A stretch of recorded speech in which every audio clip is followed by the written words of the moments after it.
Hello guys, good morning. तर मी आहे मयुरी आणि मी करते 30 डेजचं इंटरमिडियंट फास्टिंग. आज आहे दिवस 9वा आणि हे आहे माझं आजचं वेट. सकाळी मी उठली आहे 6:30 वाजता आज आणि असं ठरवलं होतं की माझे नवरात्रीचे उपवास चालू आहेत, त्यामुळे एक्सरसाइज नाही करणार आहे मी हेवी, ॲटलीस्ट चालायला जाईन. पण पावसाने काय वेगळंच ठरवलं आहे त्यामुळे तेही कॅन्सल झालं आहे. अंघोळ वगैरे करून मस्त फ्रेश झाली, देवाची पूजा वगैरे करून घेतली आणि त्यानंतर मग मी पियालेली आहे 1 ग्लास, थोडंसं लिंबू टाकलं आहे आणि मीठ टाकलं आहे, असं मी 1 glass salted lime water Piyali आहे.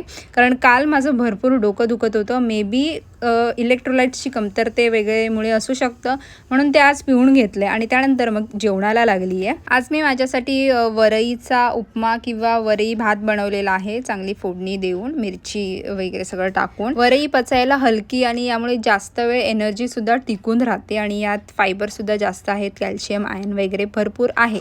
त्यानंतर मग मी नाश्ता केलेला आहे, तो म्हणजे 1 ॲपल घेतलेला आहे 9 वाजता आणि 1 राजगिरीचा लाडूसुद्धा घेतलेला आहे आणि लंचमध्ये मी घेतलेला आहे हा वरईचा भात आणि सोबत रताळंसुद्धा घेतलेला आहे, यामध्ये सुद्धा जास्त फायबर आहे आणि 1 छोटासा ग्लास ताक घेतलेला आहे. हा लंच मी 2 वाजता करते आणि मी ऑफिसला निघाली आता आणि 2 वाजता लंच केलेला आहे. त्यानंतर मग मी 4 वाजता हा 1 पेर खाल्लेला आहे आणि हा पेर एवढा गोड होता, म्हणजे मी आत्तापर्यंत एवढे पेर खाल्लेत पण त्यापैकी हा मला जास्तच गोड आणि वेगळीच टेस्ट छान लागला.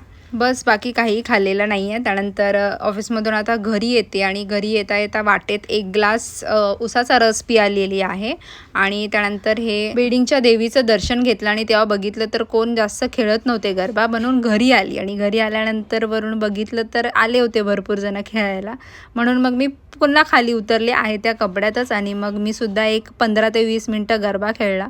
काल भरपूर डोकं दुखत होतं त्यामुळे काय कळलंच नाही आहे आणि आजचा दिवस एकदम चांगला गेलेला आहे. घरी आली आहे, पाणी पियाली आणि आता मी 11 वाजता झोपते आहे. आपण उद्या भेटूया, तोपर्यंत बाय.